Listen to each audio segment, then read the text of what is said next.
I started working at Girls Inc. in 2003 and worked there for about 4 years in this position. So I was doing what Jamie does now. I left for 8 years and went over to Children First, which is the Head Start organization in town, and I was doing fundraising for them.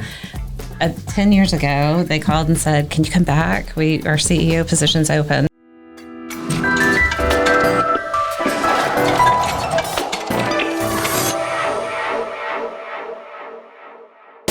What's going on, Sarasota? As always, my name is Brad Hannon. I'm Trey Martell. And we've got some amazing guests on. We've got Jamie and Angie from Girls Inc. How you ladies doing? We're doing good. Thanks for having us. Yeah, you're so welcome. I'm excited to learn because, as I mentioned before the podcast, never been to Girls Inc. I didn't know you allowed boys, but I found out that there's a lot of men that volunteer. So tell us, work there. Yeah, tell us all about Girls Inc. and what it is. So our mission is to inspire girls to be strong, smart, and bold, and we serve girls from 5 years to 24 years of age.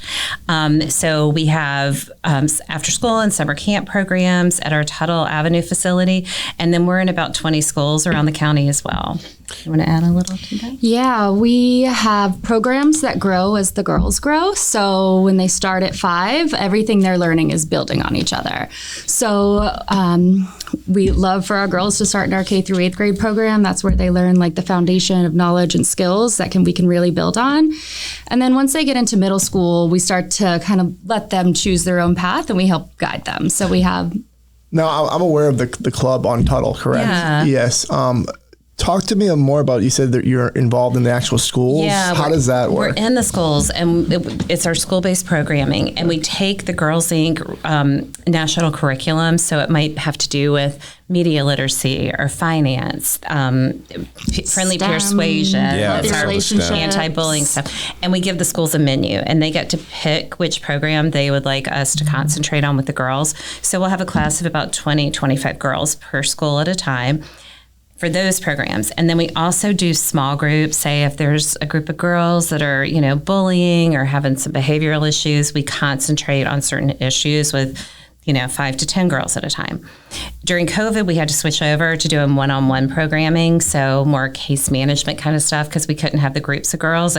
And that's been the big one that the schools have been like, we need that. So we're like, okay, you can have that as long as you do these other programs that we have to be accountable for. So essentially the schools kind of ask you to come in for a specific purpose, and you guys are coming into the school during the school day? Yes, we have about 8 staff that rotate from all the way the bottom of the county to the top of the county. And we really focused initially on South County programs because we have our facility in mid to North County, and Title I schools. Yep. So we want to serve the girls who need our services most and who cannot get to us on Tuttle Avenue.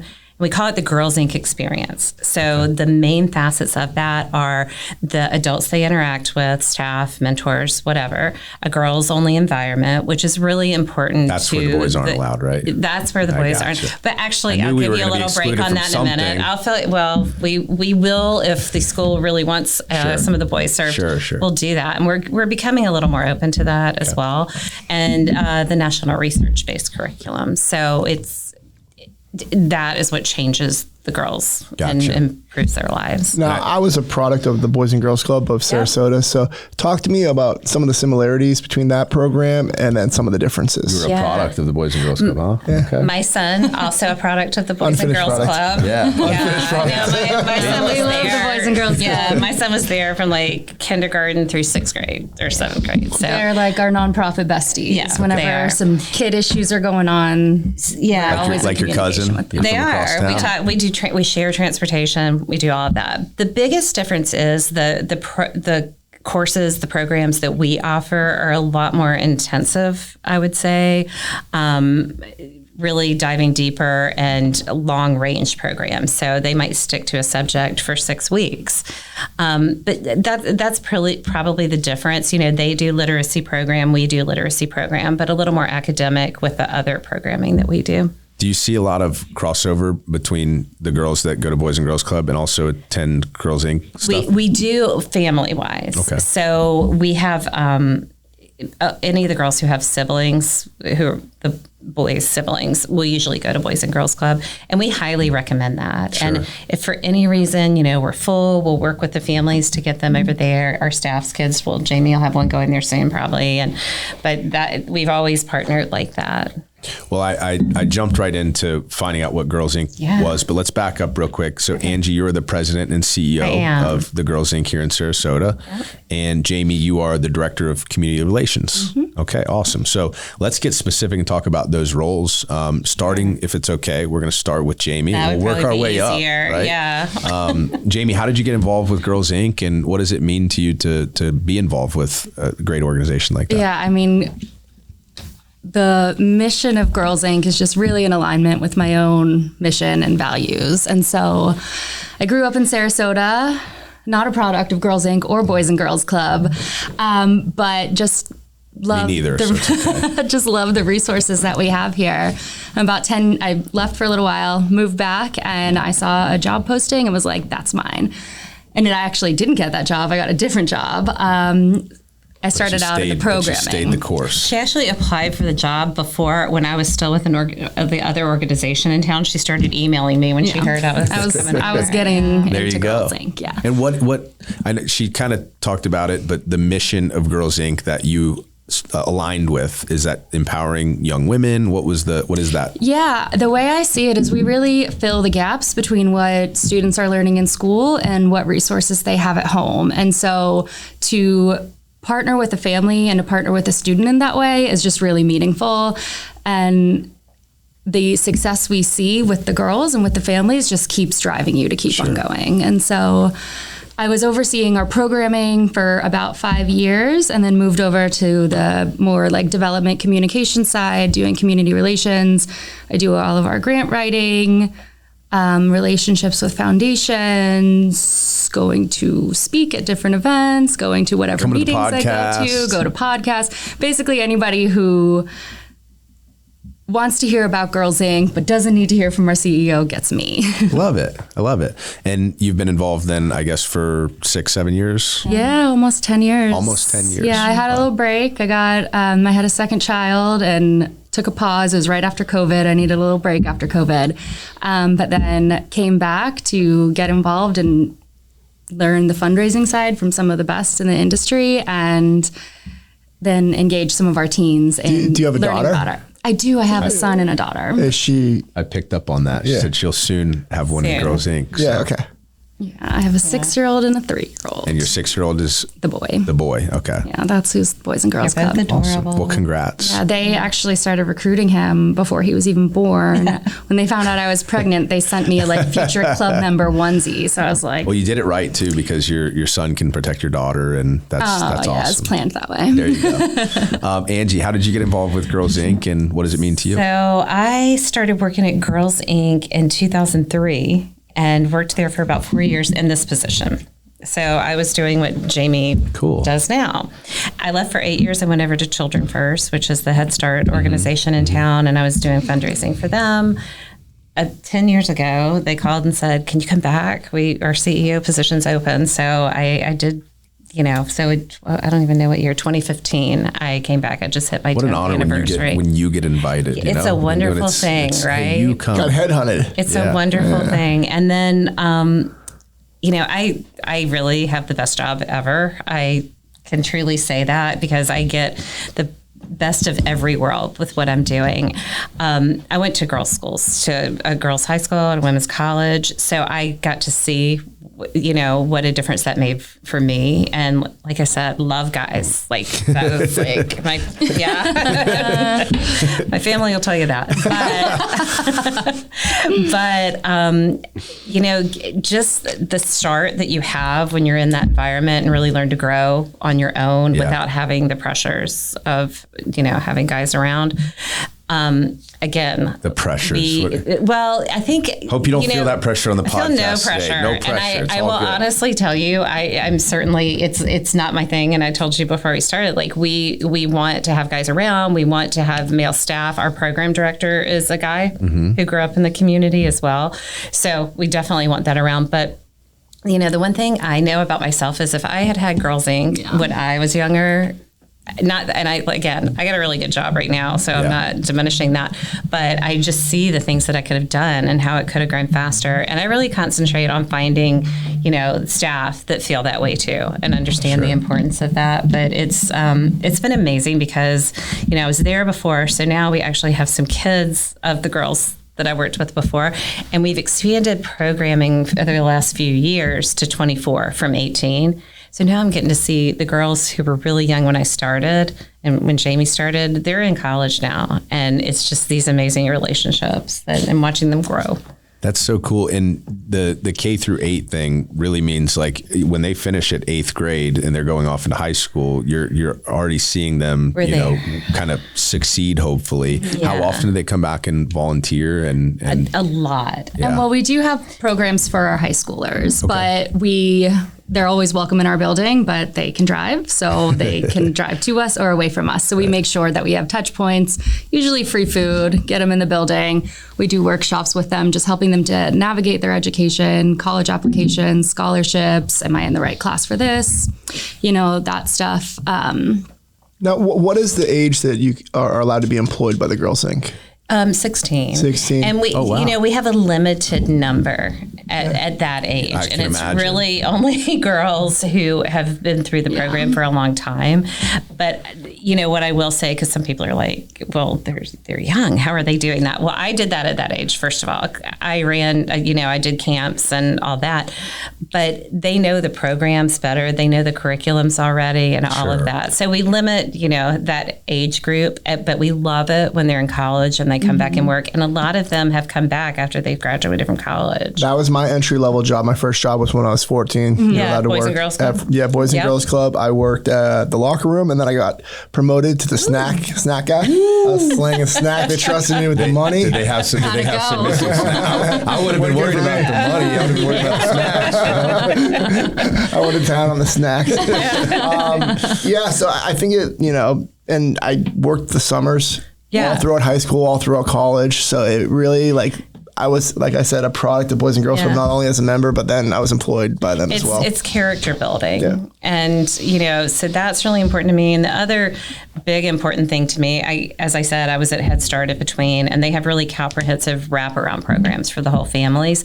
So it was important to me that we made sure that services were in place that were serving the entire family, whether we have mental health programs that we offer, we do support to the families for any emergency, you lose your job, and whatever, we make sure you're getting the services you need. Housing is a big issue right now, so we deal a lot with that too. One of the things that kind of goes through my head, I have boys. If I had girls, they would be great for Girls Inc., but I have boys. And Boys and Girls Club, you recommend? Yes. All right. Highly. On your recommendation. I highly recommend. So does Jamie. We love it. Thank you. Yeah. But, even just the thought of that, right? So we have baseball, jiu-jitsu, we do, after school programs. His school is very involved, so there's a lot of family oriented type stuff that his school does. I mean, we're just, there's a lot, right? There's a lot. Every time we have a guest on here that kind of has something to offer, it's like, hey, let's sell the audience, right? The parents that are listening to the show on why it's important to make time for Girls Inc. or what the trade-off is or kind of what that looks like for the parent of a young girl that may be interested in joining the organization. And we try, because we both have had kids, so we know the needs that families have. And, one of the things you were mentioning, all the other after-school programs. So we've really tried to concentrate on getting more of those programs in the building. So we have a gym, we have a swimming pool, we've done swim teams, we do basketball, volleyball. We do a lot of that right there. We're partnering with First Tee right now with a group of about 20 or 30 girls learning golf from the Speaking my language. Yeah. I got friends that got girls that would love to know about that. Yeah, that's been a great thing. We try to concentrate a lot on some of the sports that girls have a better chance of getting scholarships in. Swimming, rowing, we partner with Crew, a lot of those things. So we try to make sure the families have that. I mentioned the mental health stuff, that can be a burden to have to go and make an appointment and go somewhere else. So we try to offer that on site.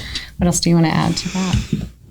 I mean, it's an amazing place. So she was going to go take notes on what you were saying. I was already thinking about the next question, really. So let me think about what you're talking about. But no, just like Angie was saying, it's so hard for parents to balance everything. And I feel like that's just getting more and more true. So the more we can provide on our campus where they go already and where they trust already, just makes our parents' lives easier. And that's what we want. Yeah. It's a big misconception, too, that we only serve at-risk girls. We serve every girl, and any socioeconomic group you can think of, it's a big melting pot of girls Inc. So I always like to really explain that to people too, that this is not just a place for at-risk kids. Well, and it sounds like the focus is really education, right? And obviously, if you're adding some sports and things like that in, it's how can we get them the best education possible, whether through sports, whether through, being a stellar student, right? And so it doesn't really matter where you're at socioeconomically. That's important, right? And life skills too.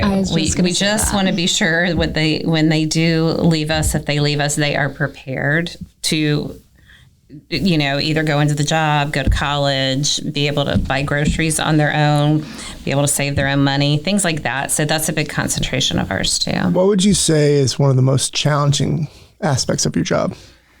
Well, and to kind of get specific with that, because what I was thinking of is like in today's society, in today's world, in just K through 8, what is the kind of the biggest challenges? Because the reality is maybe there are parents listening that, can benefit from the things you are seeing and kind of speak to that in their own homes. Right off the bat, the biggest challenge now is social media. I'm sure you're dealing with that. Yeah. Well, no, my oldest is 6. So he doesn't even know what it is. It's really not that far off. It's a bad thing. Well, we're not going to. Bro. I can tell you how we're going to avoid it. We didn't do a smartphone until middle school. So, in our house. But, it's a challenge because we used to just really be dealing with what was going on in the building, what's going on face to face. But sometimes, we're dealing with what happened last night on Snapchat rather than just what's going on in the building. Sure. And that's the hardest for parents now. Really, this electronic society is raising a kid in this is really hard. There are great benefits too. I mean, you have access to so much, but it's very hindering as well. Out of curiosity, how do you discipline that, like the social media bullying that happens outside the club? Do you discipline it inside the club, or? We do to some extent. Like, there are plenty of children who would be like, they think I'm their mother as well because when we say we partner with a family, like we really get in their lives. Like we know these girls, we know their parents, and so we do feel an obligation. Like if someone makes a mistake, then we do feel like we have a role to play in rectifying that. But I imagine it's not always black and white, right? Never black and white. Never black and white. Two people are going at it with a feud, or two teenagers. They probably have different perspectives on who was wrong and who was right. And then it comes down to we do this all the time, and at least a few times a week we run into this. Yeah. So we really tried to guide the parent on it because, that discipline does have to come in home from the things that are going on during our after hours. And, sometimes the parents will want the phone number of the other parent, tell me the name of the girl. No. And we never would. It's like we can deal with that right here. And what we actually do a lot of the time, because usually it's not one girl who's doing this. So they clicked up. Yeah. So as I mentioned, and we really do not have that much bullying within our building. We really try to limit that. And the girls, we do a lot of discussions. But the small groups that I was talking about, we have something called girls circles, where if something comes up, if it's like social media, then we do groups we bring the kids together and really talk about issues and try to let them figure out how to deal with some of these things on their own so that we're not, you have to stop doing this. Well, and I was going to say, what we do is very much girl-led. So when we say we're doing groups with girls, we're not standing at the front like a teacher and girls in, classroom style seating. Our girls are on the floor, sitting in groups, vibing with each other, and we're giving them... It's like a tea party. with good information. Yes. Yeah, with good information. Brad's not going to be allowed in the building. It's not like the tea party, Brad. No, but we really bring, You can see how much experience I have, That's okay. You'll be coming in soon. Yeah. But we really try to bring their real world scenarios to life. And so when we do our girl circles, they are working together on solutions and navigating it. And then again, just building that social capital. So maybe there are girls at 2 schools they may never have met before, but because of a girl circle or because they're in the same group at Girls Inc., they can start to form relationships that they wouldn't have and can feel a little bit more seen. And when you say situations, you're kind of walking them through like case studies, if you will, or like hypothetical scenarios. Sometimes, I had right now just one girl who cries a lot. So I pulled one of the other girls who had done that a lot at her age. So I pulled her in and I was like, let's talk about what suggestions you can give her to help her start processing some of this stuff. It's so impactful. Mm-hmm. And we're even doing that. We've got a big focus right now, particularly at Riverview High School, but a couple of the others where they've asked us to put together peer mentoring groups at the schools. And that's really successful. Hey, we are having a blast here, getting to know all about Girls Inc. If you want to know a little bit more about Jamie and Angie, stay tuned for rapid fire questions fueled by food and beer. I'm Angie Stringer, the CEO of Girls Inc. of Sarasota County. I'm Jamie Kattrein, Director of Community Relations for Girls Inc. of Sarasota County. And this is Rapid Fire. 10 random questions, 10 specific answers, nothing off limit. This is Rapid Fire, fueled by food and beer.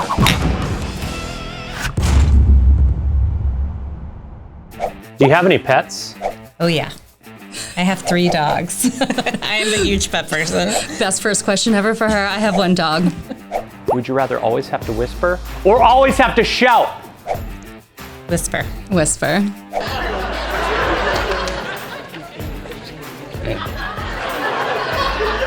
Yeah. I know I can't, but do you think it's possible to fold a fitted sheet? Yes. No. I try. Do you know how many YouTube videos I've watched to learn how to do it? Justin Klosky from the OCD Experience, and I am going to teach you how to fold a fitted sheet. I have an aunt who can do it, and I'm always amazed at that. I can't do it like the Army, though. We all loved grape nuts as a kid. What's your favorite cereal? Captain Crunch. I liked Fruit Loops, too, though. Frosted Mini Wheats. That's not a very good kid candy. Come on, girl. It was cereal. I mean, cereal. That's like What's your favorite board game? Clue. It's in the library, you old geezer, with a bloody lead pipe! I like Trivial Pursuit. Who invaded Spain in the 8th century? That's a joke. The Moors. Oh no. Do you consider a hot dog a sandwich? No. No.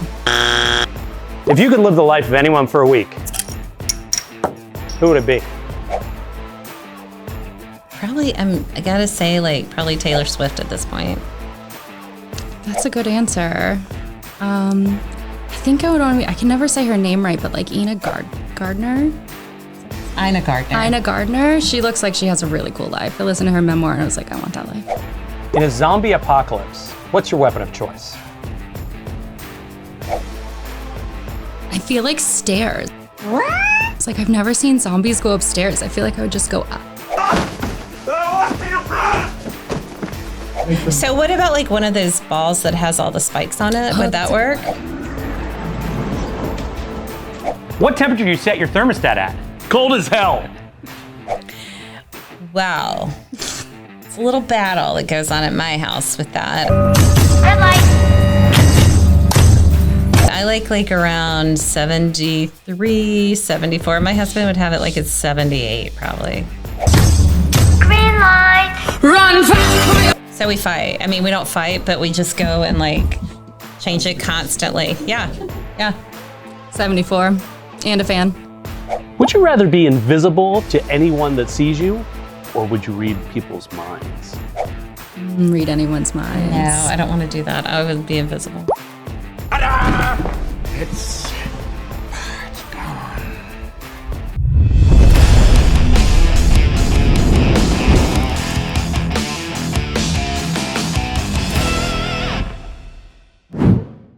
So obviously, you guys offer a lot of training and stuff for volunteers and even employees that you're bringing on, of course. But what at the national scale, what are they doing to support the local chapters, if you will? We get such a great amount of support from them. We talked about the national curriculum. So there is an entire office in Indianapolis that is just focusing on writing the curriculums and training the staff. So we're extremely fortunate that they will provide stipends. So we fly staff out there on their dollar and receive the trainings. We also they call on us to do a lot of training. So I train new CEOs on things, or we'll pilot programs. Jamie's been doing trainings with other staff.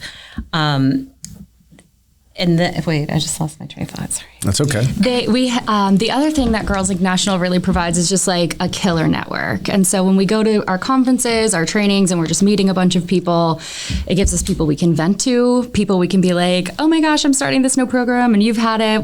Let me learn from you. And so it feels like, even though we're individual affiliates, we're all working towards the same goal across the country, a few affiliates in Canada, and it's just good. Giving someone to vent to, someone that's like therapeutic and bounce ideas off of. Yeah. And then, in return, we do that. They do all of that for us, but we also sit on committees. Like right now, I'm sitting on a committee with our national CEO to create a peer mentoring program that's, very interactive, assigning those of us who have been here forever with newer CEOs who have come in. We do a lot of support for development with other affiliates who might not.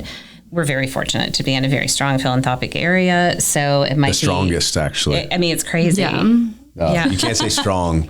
We can't say strongest. Yeah, but we just have gotten a lot of experience in that area, so we're able to help with other affiliates too. But national, it's nice that we just work really closely together and have those great partnerships. How many affiliates? About 80 in the U.S. and Canada. Wow. How long has Girls Inc. been around? Because they've been around as long as I've been around. That's my favorite topic. Okay, you go. Jump. I am a Girls Inc. history buff. We were actually started as a result of the Civil War. So during the Civil War, what? I know, fascinating, right? When men and boys had to go to war and women started having to work, Girls Inc. was created to teach girls the two most important jobs at the time, homemaking and parenting and being a mother. I would argue still a couple of the most important jobs. Absolutely. For sure. But as time evolved, so did our mission, and you can kind of like follow the timeline in that way. But I think we've landed on strong, smart, and bold, and it feels right. Strong, smart, and bold. He likes the first one for sure. And then locally. Get your colors straightened out. Listen, strategic partnerships. Yeah. The lime green or whatever isn't necessarily a girly color, so. Oh, yeah. What's a girly color? Surprised. I don't know. Brad's never going to be allowed in that building. Hey, listen. Brad just keeps hitting all the buttons. That's not even They're not buttons, guys. Like, chill, ladies and gentlemen. Locally, we're hitting our 50th anniversary, too. Yeah, we definitely want to talk about that. Before we go there, can we talk a little bit about these specific programs? Because we've got Dream Harbor, we've got academic support, you got STEM. So, again, I love selling the audience on why this is a great program. So talk about some of these specific curriculums. Better yet, brag about it. There you go.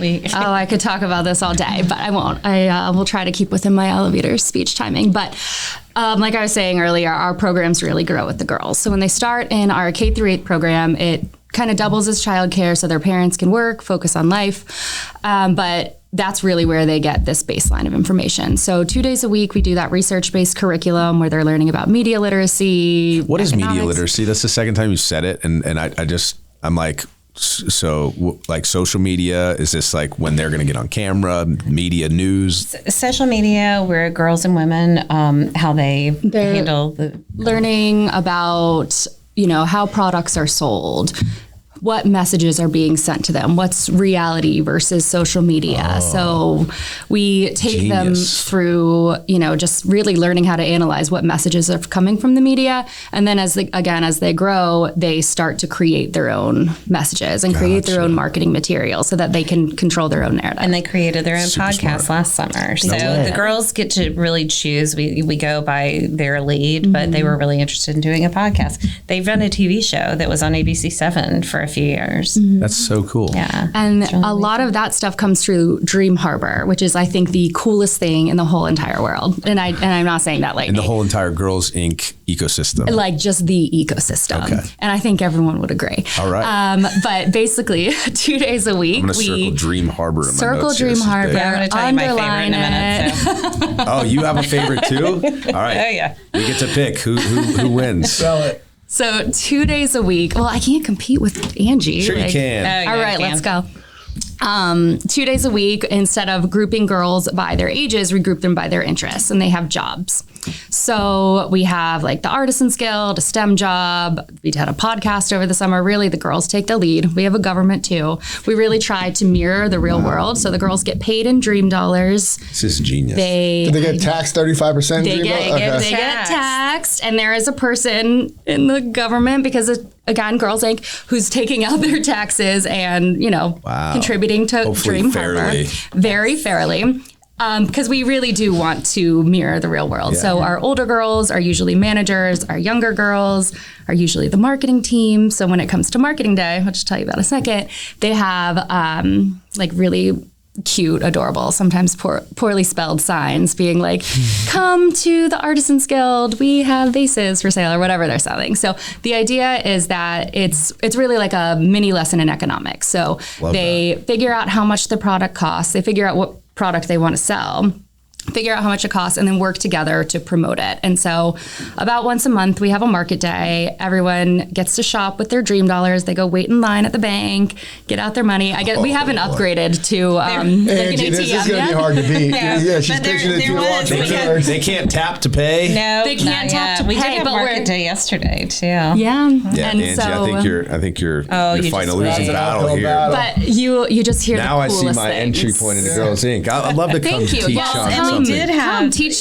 them about entrepreneurship. This guy will teach you how to market. He's like, look at me. This is how you market. You wear the clothes every day. Okay, but also yes. And we use you joke, but you'll be in soon. Yeah, we have a government as well. So the girls run for office, and then we're very fortunate in Sarasota that we have usually the supervisor of elections and a few of the commissioners and who was ever mayor, and we have a judge, Michelle Curley, who comes in and swears the girls in every year. That's so cool. Again, and a police department. How many parties do you guys have? How many parties? Just a party. We are all on the same team. Like a few years ago, we walked into, they were making posters. They're figuring out their platforms. They all run on platforms. Sometimes it's like anti-bullying. Sometimes it's ice cream every day. But they have to present their platform. And one day we walked in. That's just like the category. What they care about. How are they going to lead Girls Inc.? Because they're running for mayor, assistant mayor, treasurer, secretary. One of them is like, we're redoing the whole playground if I win. And we're like, no. That's cheating. Someone should look at their budget. Yeah, exactly. But by February, they're like really running the whole thing. And you'll like walk by and hear conversations like, girl, we need to sell these greeting cards for more money because that group is selling them and they made more money than we do. So we either need to make better ones or raise it. And we're like, oh my gosh, they're like talking about economics and smart. And they're empowered by it. Optimal And so, price point. yeah, we like the only way we like to see a girl cry is when she's leaving Girls Inc. being like, but mom, I have to work. It's my job. It happens more often than you would think. I bet. I mean, you can get into it. Yeah, I mean, they really get they into care it. a lot. The dream dollars they're shopping with, what are they shopping for? So the Artisan Guild, I was walking around yesterday. They had made these magnets that the girls painted. And our girls are amazing artists. So we sell the artwork that they make at our events too. But for real dollars? For real dollars at our event. But if you guys want to come, we'll give you some in science. In the STEM lab, science. That's called inflation. Yeah. They do science experiments. You can pay to participate in a science experiment. We have a Parks and Rec. They will organize dodgeball, and you have to pay to either watch it or play in it. And so like it's the one guild, you called it a guild, right? So it's the one guild that like is paying for stuff from maybe some of the other ones. So they take their first pot of money that is given to them by the government of Dream Harbor, and they say, what do we want to make? Like, what do we want to create? Yeah. We unfortunately have a centralized bank. We don't know how to undo it. Well, and I mean, the girls they work everything off Excel spreadsheets. Yeah. So they have to check in every day, and that's targeted, and then that goes over to the bank. So the bank tracks their money. And these are the girls doing this. That's huge. I just met a 30-something-year-old that doesn't know how to use a spreadsheet. So these girls know, and they learn really early. I mean, Boys and Girls Club or something. Yeah, you'll see. Why we're exploring Boys and Girls. You'll see like first or second graders who already know how to do Excel. It's amazing. So cool. We had a 3D. All right, I'm sold on that because like you're building my recruiting pipeline for me. We're gonna have some great. I mean, like you went to Girls Inc. You're hired, right? That sounds. How many years? Okay, you did the whole program. You're in. By the end of their middle school, they have this resume that they've done based off of the jobs that they've like really had at Girls Inc. And so we have people who come in and help them build this resume. And so they're learning about their skills and how it transfers and like, what did I like about it? What did I not like about it? So by the time they're in high school, they're kind of on a path to figuring out what they want to do. Love it. I bet you a lot of them want to go into marketing. A lot of them do. And, it's funny you say that because we probably have 4 in college right now that's what they're focusing on. And that's then a great thing. A lot of them want to go into like the social sector also, just kind of giving back in the same way that they were raised up. And I can imagine. It's a beautiful circle. All right, Angie, sell us on your program. I'm a little nervous about it. Better have a good name. Project Accelerate. Okay. So, this would be your favorite too. Project Accelerate is our oldest girls. So from 11th grade up till 24 until they graduate from college or whatever post-secondary route they've taken.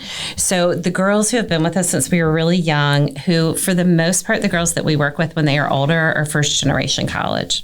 So they need that extra support. So we, from the very beginning when they come into that program, we're doing the life skill stuff. We've got speakers coming in. We're helping them build their resumes. We're doing all the college applications with them, scholarship applications, so that, when they're moving into school, we ensure that they really can go and be wherever they want. So that part to me, though, is amazing because we're getting to see really the fruit of all your labor. I mean, it's amazing. And right now we probably have about 10 girls up in Tallahassee. They're at different schools. So we've got some at FSU, some over at FAMU, a couple at FSU. Yeah. Those are the winners. A couple at they'll tell you that too.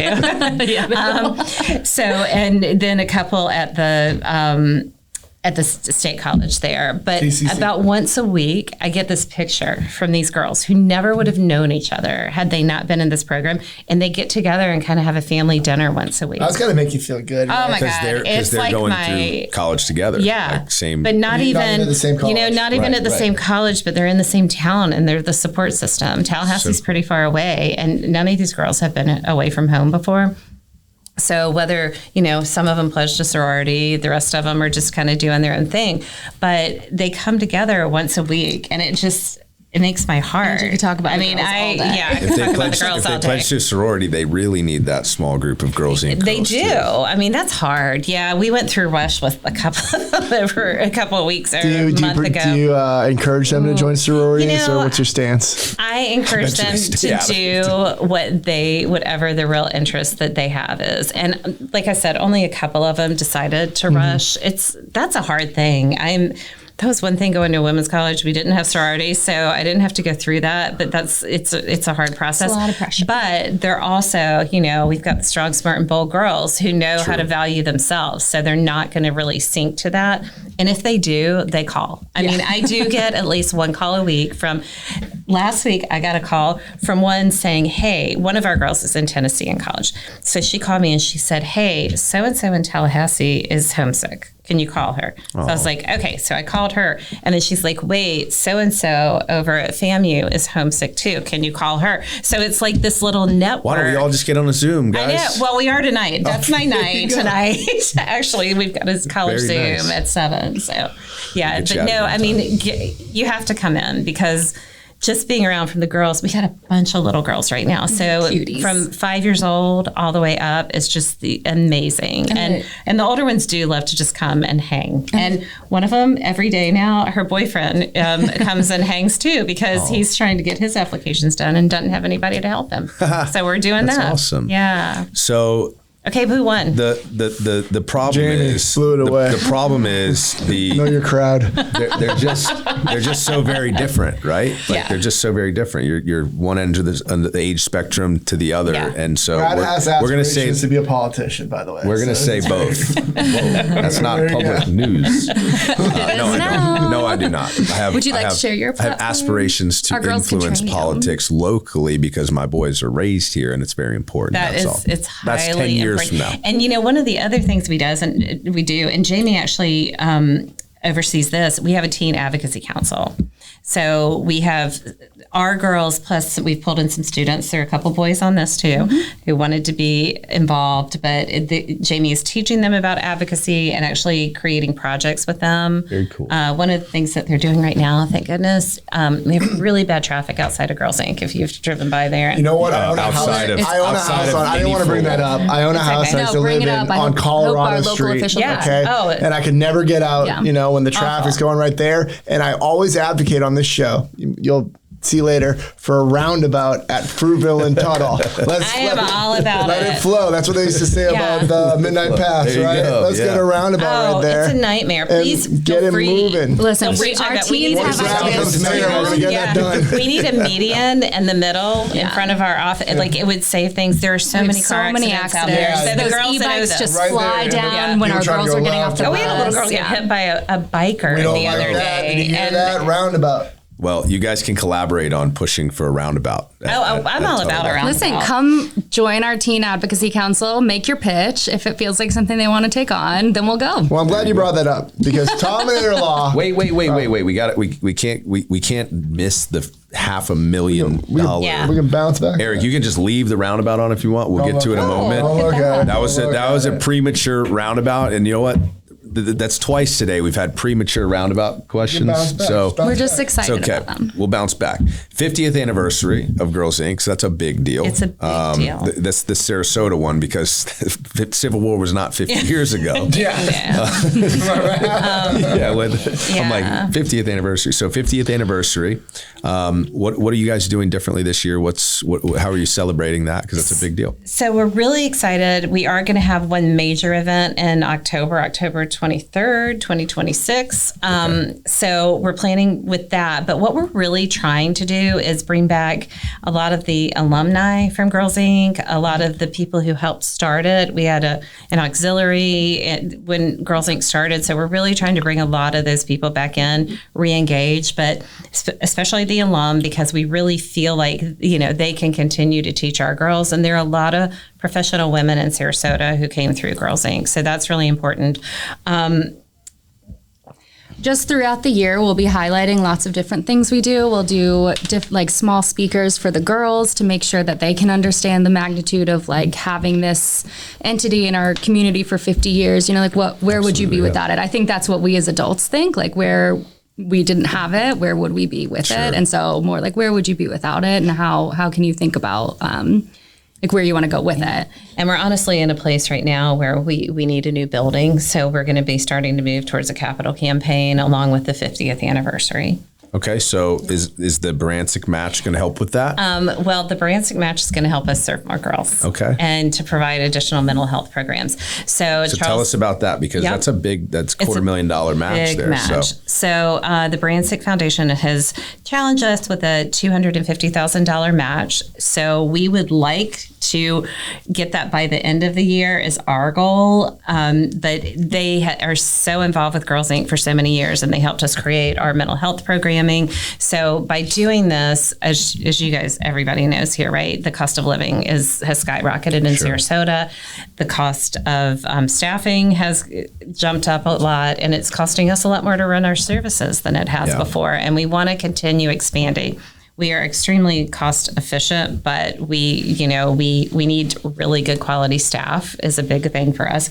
And we want to have as many girls there and be able to make sure that we're providing exactly what they need. Sure. And I just want to add, we've partnered with the Barancik Foundation for a long time, especially in creating the Family Strengthening Program.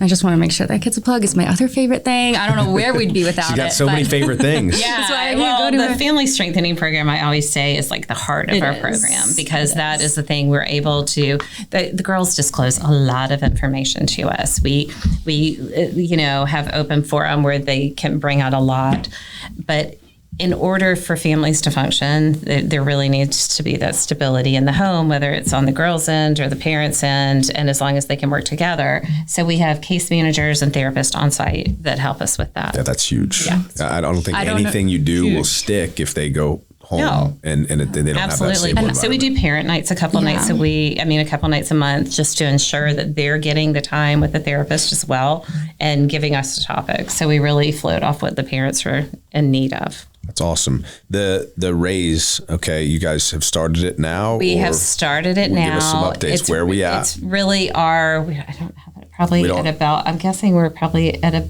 We don't fact check. We won't fact check you. No. By the time this releases, we'll have had more. Yeah, we just got our first big donor, but we're probably at about 60 or 70. We're feeling good about it. You're getting close to 100, we'll call it. Yep, close to 100. So we gotta pull in there, but we'll be putting a lot of information out into the community. I'm sure there's an online link to donate. You'll be able to find there is. So it's going to be in this episode. We'll have it in the description. girlsincsrq.org, and you'll find it right there.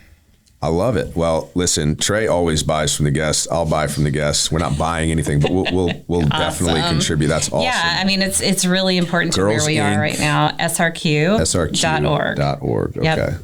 And we'll link that in the show notes and description as well. So when this goes out, we'll definitely make that happen. And then why don't we, after the show, before we do rapid fire, which we always do, we'll film a little segment that we can specifically post and just link that. Okay. Now, with that being said, I'm going to pass it over to my guy.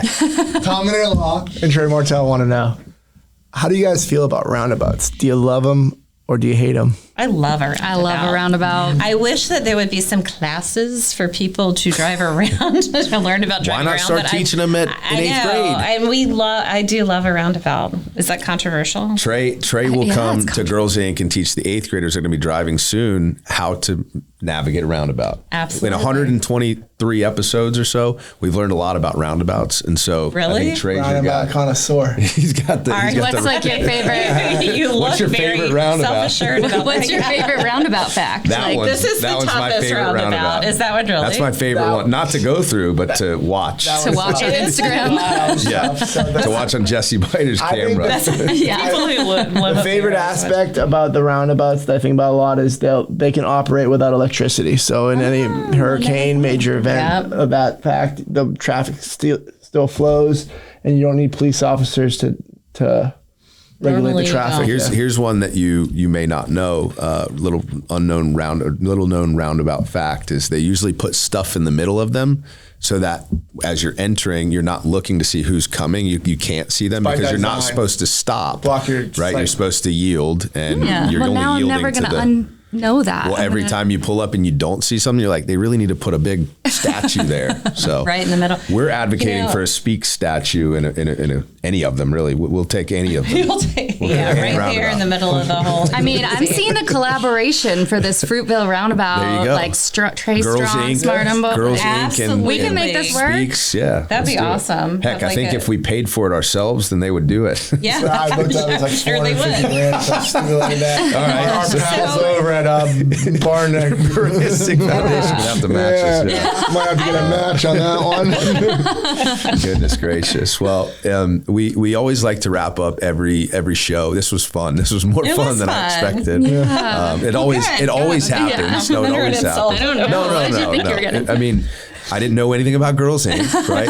I always do this. I put my foot in my mouth, but then I'll take it right out. It's fine. So I didn't know anything about Girls Inc., right? I didn't know that it was going to be so fun. I thought it was going to be educational, which is also very important too, right? Yeah. But we do a lot with nonprofits, and the reality is sometimes these nonprofits are heavy topics, and so this has been a lot of fun. Did I clear it up? So is that a compliment? That's a compliment. This was more lighthearted than if I'm going to be in politics, I've got to be able to. No, you have to get a little more polished, in my opinion. You know, we are educational. There you go. We're very educational, but we are about the fun. Of course. Well, we ask every guest, we end every show with a little question, right? So you've been on the show. You were probably recommended by somebody. I think she's probably in the room. She recommends a lot of guests. Thank you again. Yeah. But the reality is you know people that we may not know that Sarasota and our community needs to know and hear from. So I'm going to put you on the spot, and we do that intentionally. Trey actually gave you a little warning, but put you on the spot. Who would you recommend we have on the show? This is crazy, but I have 2 people. Can I say yes, the more the merrier. Okay, so first, you've had him on the show already. Okay. But Bill Villafranco with the Toolman Foundation. We already have him slated for not so long. But 8 more books. Yep. But wait, is Hartanto coming with him? Because Bill Villafranco with the Toolman Foundation... We can make it happen. Yeah, he's in Thailand. They are huge supporters of Girls Inc. and really just come in with this partnership first approach. What was the second name? Hartanto. He is a real life monk from Thailand. He runs an all-girls school rescuing girls from human trafficking and teaches them about this thing called research meditation. It's really changed my life. I know that sounds Bill's like kind of this on the pod before. Yeah. You weren't here the first time. I wasn't here. Yeah. I mean, you could listen to Hartanto's story. I'm going to research It is a meditation. cool story. And then my second person is Chantel Norman. She works for Visit Sarasota, but is the lead singer of Jaw Movement and is just... You want to have a good time. Very entertaining. Get Chantel in here. Yeah. Okay. Perfect. Good one. She's a good friend of ours. All right. So no pressure. One nonprofit person. Have you had Philip Tavel on here yet? Nope. From Children First. Great guy. And also you'll have some fun. So there are a couple of my girls I would like to have on here. That would be great. That'd be cool. We have 2 who are focusing on communication marketing. So one's at USF and one is at FSU. So we'll have to figure out. We'll have the FSU one on. No, I'm just kidding. USF. Wait till when you meet the USF. Yeah, you want the USF. You want both of these girls. Right. I could probably put 20 girls up for you, but those will be the first 2 that we would really like to have. Yeah. Well, good. We keep it real, as you can tell. Yeah. So thank you so much for coming on. We learned a ton. And where can people find more information about Girls Inc.? I'm assuming girlsincsrq.org. And we love to have people come visit Girls Inc. You really can't fully understand what it is until you come through those doors, and the girls will give you a tour, but just the feel in the building, it's just an amazing place. Can you just pop in anytime? You want to put your... Yeah, I mean, that's what I was going to say. Visit our website, follow us on social media. We have Facebook, Instagram, LinkedIn. But really, the tour is the way to do it. And you set that tour up? Do you just pop in? I can set that tour up. You can email me at jamie@girlsincsrq.org. We'll put that in the description as well. And we'd love to get you in the building. The best time to come is really like 3:30 to 4:30 so that you can avoid that traffic, but still get to see the girls in action because there's nothing like it. If you want to see Dream Harbor in action, we can invite you for a market day or Tuesdays and Thursdays. You'll see that in action. Awesome. Well, thank you so much, ladies. It's a pleasure. Thank you. Thank you for having us. Yeah, it's awesome being here. Thanks for making us so comfortable.